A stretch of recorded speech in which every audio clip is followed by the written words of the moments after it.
नमस्कार दोस्तों, स्वागत है आपका हमारे चैनल मोटिवेशनल स्टोरी में। दोस्तों, एक बार की बात है, एक छोटे से गांव में महावीर नाम का एक युवक रहता था।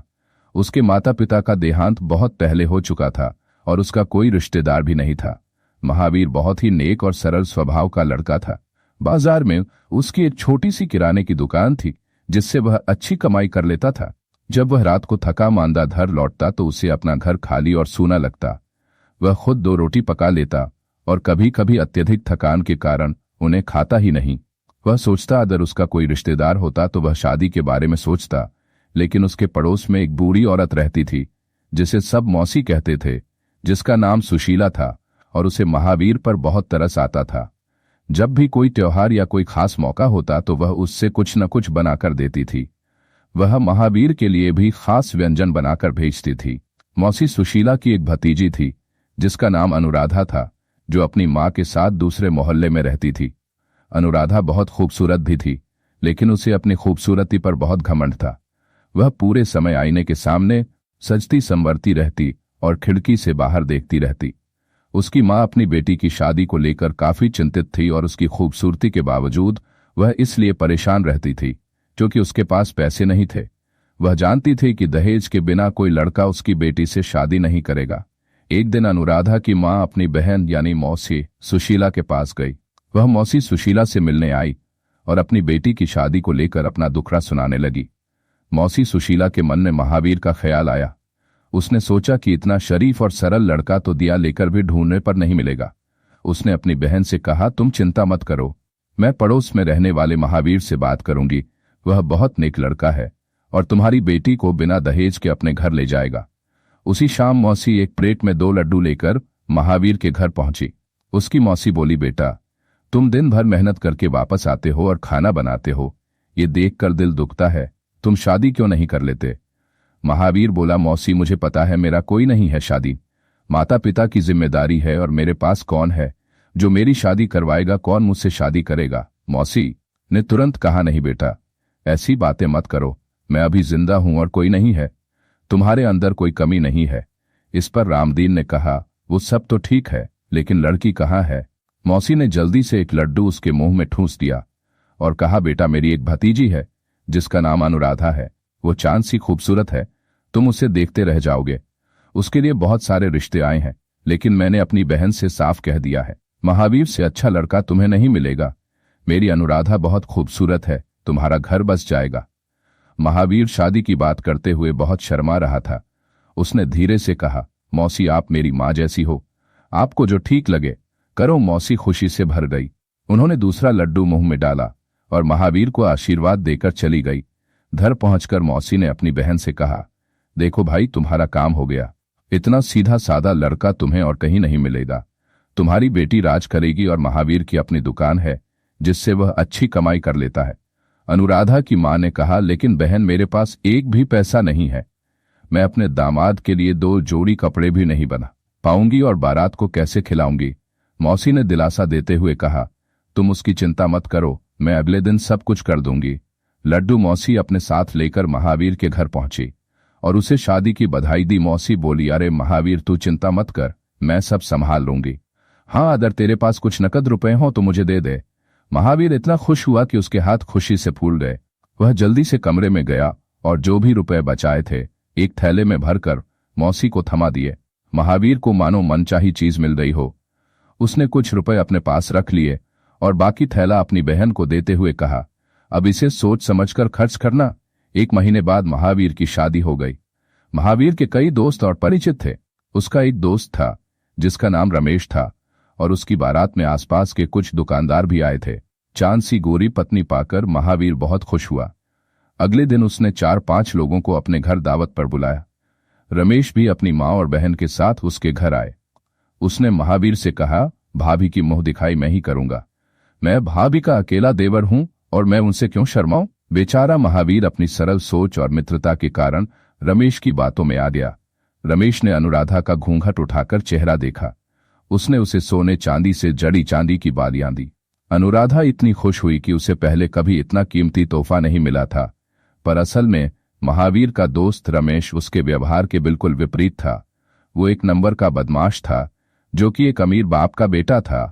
उसके पिता का अपना अच्छा खासा कारोबार था, पैसों की कोई कमी नहीं थी और रमेश अक्सर कारोबार पर बैठता पर फिर दिन भर घूमता रहता। महावीर और रमेश स्कूल के दिनों से दोस्त थे, पर उन दोनों के व्यवहार में बहुत फर्क था। अपने अच्छे व्यवहार के कारण महावीर सबको अपना मानता और सबकी बात मानता। दूसरी तरफ अनुराधा महावीर की सादगी से परेशान थी। वो चाहती थी कि महावीर उसे देखकर हमेशा उसकी तारीफ करे और उसे खूबसूरत होने का एहसास कराए।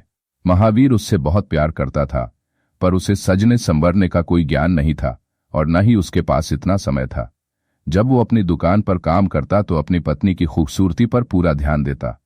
फिर भी वो हर दूसरे तीसरे दिन उसके लिए छोटे मोटे तोहफे लाने की कोशिश करता, कभी चूड़ियां तो कभी सस्ते झुमके। पर अनुराधा को ये सब पसंद नहीं था। उसे इस बात का दुख था कि उसके पास उन झुमकों के अलावा सोने का एक भी गहना नहीं था। जो महावीर के दोस्त रमेश ने उसे दिए थे, वो हमेशा महावीर को ताना मारती रहती। शाम को जब महावीर घर लौटता तो अक्सर खाना नहीं बनता था। अनुराधा कहती कि मुझे सिर दर्द हो रहा है। बेचारा महावीर कभी कभी खुद ही चूल्हा जलाता। उसे इतनी खुशी पहले कभी नहीं हुई थी जितनी अब हो रही थी, और उसके लिए सबसे बड़ा दुख ये था कि वो अपनी पत्नी को खुश नहीं रख पा रहा था।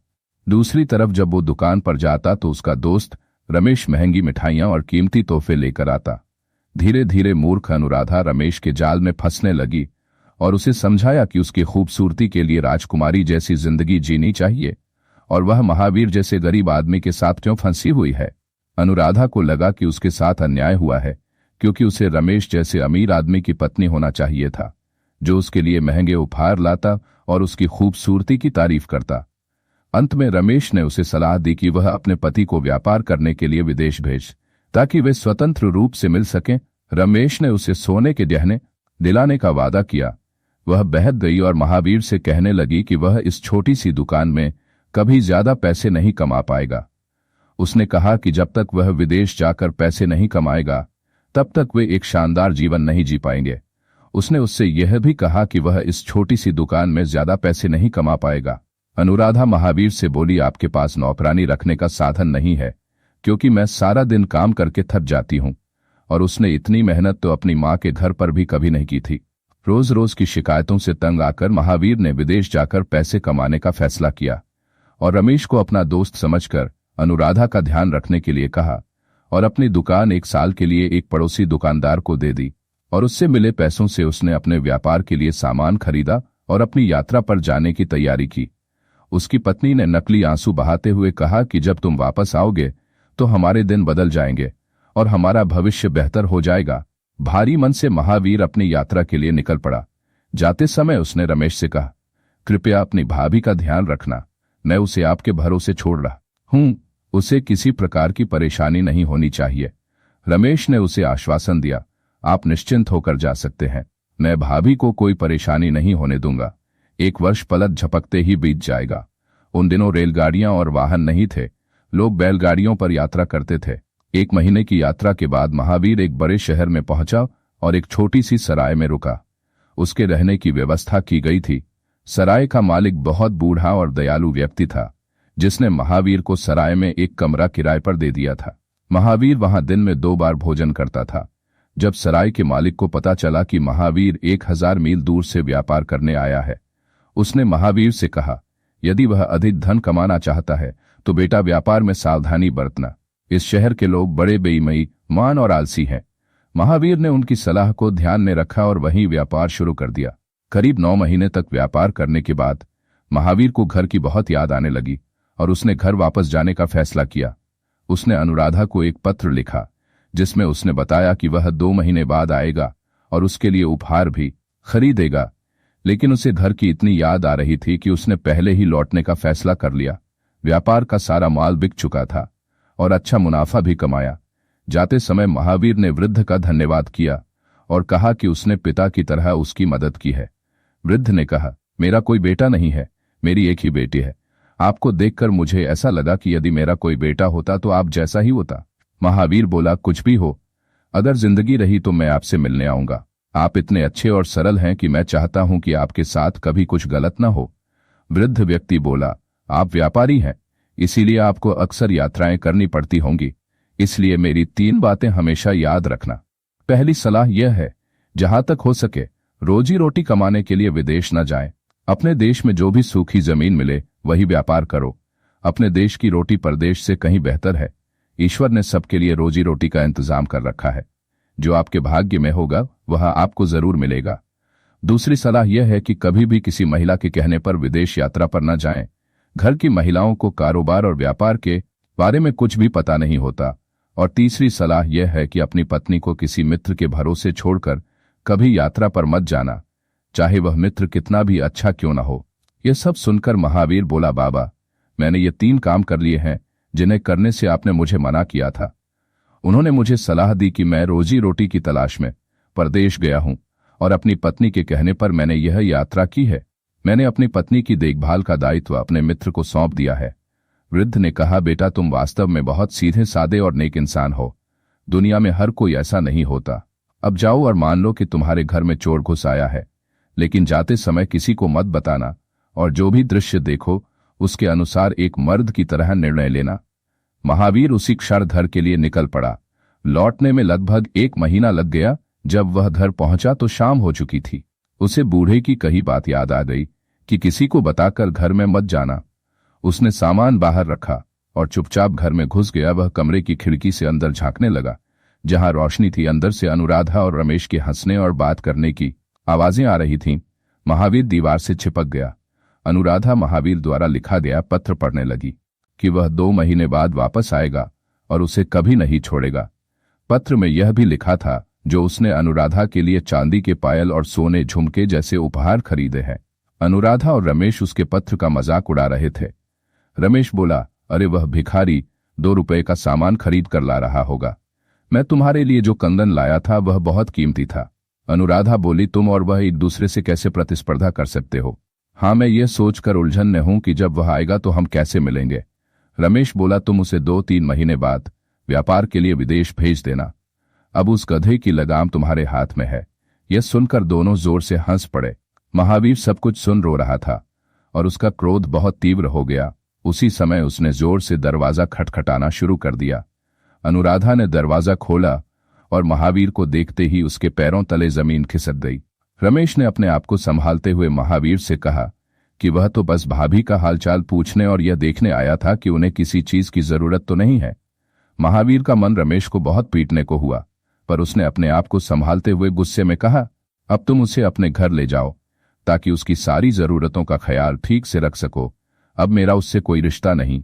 यह सुनते ही अनुराधा जोर जोर से रोने लगी और रमेश भी अडियल रवैया अपनाने लगा। वह महावीर को गालियां देने लगा और कहने लगा, अच्छाई का जमाना नहीं है। मैं उसे अपनी भाभी समझकर उसका ख्याल रखता रहा और अब वह मुझे ही दोषी ठहरा रहा है। शोर सुनकर मोहल्ले के लोग भी इकट्ठा हो गए। सबने महावीर की तरफ देखा और कहने लगे, महावीर, तुमने अच्छा किया जो वापस आ गया और इस औरत से अपना रिश्ता तोड़ दिया। ऐसी औरत के साथ यही होना चाहिए था। हम इतने दिनों से इन दोनों की बेशर्मी देख रहे थे, पर सिर्फ तुम्हारे कारण चुप थे। यह शरीफ लोगों का मोहल्ला है और हमारे घरों में भी बहू बेटियां हैं। यह खबर सबके भले के लिए है। खबर रमेश के माता पिता तक पहुंची तो वे भी अपने बेटे की हरकतों से बहुत नाराज और शर्मिंदा हुए। महावीर ने रमेश की मां से कहा, चाची, कृपया अपने बेटे की शादी अनुराधा से करवा दीजिए। मैं नहीं चाहता कि अनुराधा बेघर हो जाए। वैसे भी ये दोनों साथ हैं। वे एक दूसरे को पसंद करते हैं और साथ में खुश रहेंगे। रमेश ने बहुत मिन्नतें की लेकिन कोई बात नहीं बनी। आखिरकार उसकी मां अनुराधा को अपने घर ले गई। इसी अफरातफरी में आधी रात बीत गई और आधी रात में यात्रा से महावीर घर लौटा था और पूरी तरह थका हुआ और उदास था। वह 2 दिन तक घर से बाहर नहीं निकला। उसे बार बार परदेश से आए बूढ़े व्यक्ति और उसकी बातें याद आ रही थीं। किसी तरह उसने 2 महीने काटे लेकिन उसका काम में मन नहीं लगा। आखिर में वह फिर से अपनी यात्रा पर निकल पड़ा और बूढ़े व्यक्ति के घर पहुंच गया और अपनी आपबीती सुनाई। बूढ़े व्यक्ति ने उसे गले लगा लिया और उसे सांत्वना देते हुए कहा, बेटा, जो कुछ हुआ उसे भूल जाओ। अनुराधा तुम्हारे जैसे नेक इंसान के लायक नहीं थी। शुक्र मनाओ कि भगवान ने तुम्हें उससे मुक्ति दिलाई। मेरी एक ही बेटी है। मैं अपने मुंह से उसकी तारीफ नहीं करना चाहता, लेकिन वह बहुत नेक इंसान है और वो एक घरेलू लड़की है। आप उसके साथ खुश रहेंगे। अगर आप तैयार हैं तो मैं अपनी बेटी की शादी आपसे करने को तैयार हूं।